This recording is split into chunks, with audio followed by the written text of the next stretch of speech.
3 मई 2026 NEET paper leak के बाद देश भर में हजारों छात्र दिल्ली के जंतर मंतर पर इकट्ठा हो गए।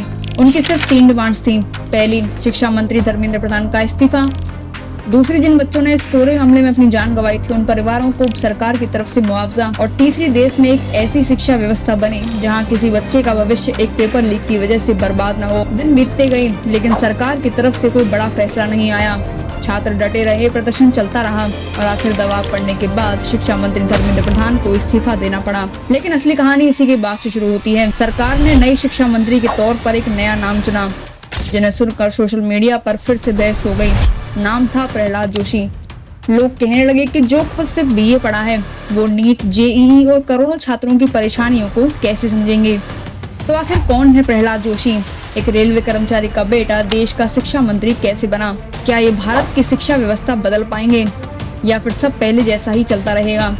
आज इस वीडियो में जानेंगे दोस्तों प्रहलाद जोशी की पूरी कहानी, बचपन से लेकर राजनीति तक, और आखिर में छोड़ेंगे एक ऐसा सवाल जिसका जवाब आने वाला वक्त ही देगा। तो दोस्तों इस वीडियो को आखिर तक जरूर देखेगा, क्योंकि ये सिर्फ एक नेता की कहानी नहीं बल्कि भारत की शिक्षा के भविष्य की कहानी है। ये कहानी शुरू होती है 27 नवंबर 1962 से।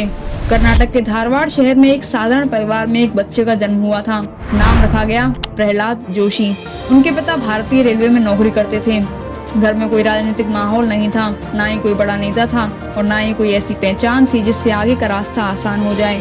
बिल्कुल एक आम भारतीय परिवार जहाँ पढ़ाई भी जरूरी थी और मेहनत करना भी।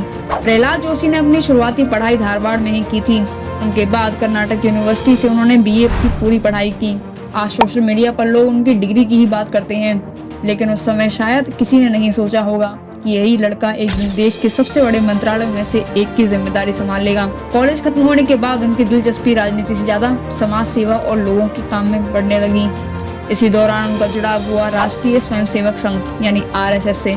उस समय उनकी उम्र ज्यादा नहीं थी, लेकिन आरएसएस की शाखाओं में उन्होंने अनुशासन, संगठन और लोगों के बीच का काम करना सीखा। धीरे धीरे उन्होंने खुद को एक कार्यकर्ता के रूप में तैयार करना शुरू कर दिया। इसके बाद भारतीय जनता पार्टी के साथ काम करना शुरू किया। शुरुआत में ना कोई उनके पास बड़ा पद था और ना ही कोई बड़ी पहचान, बस एक साधारण कार्यकर्ता जो लोगों के बीच रहकर काम करते थे। ये काम कैसे भी हो सकते थे, लेकिन असली राजनीति यहीं से शुरू हुई।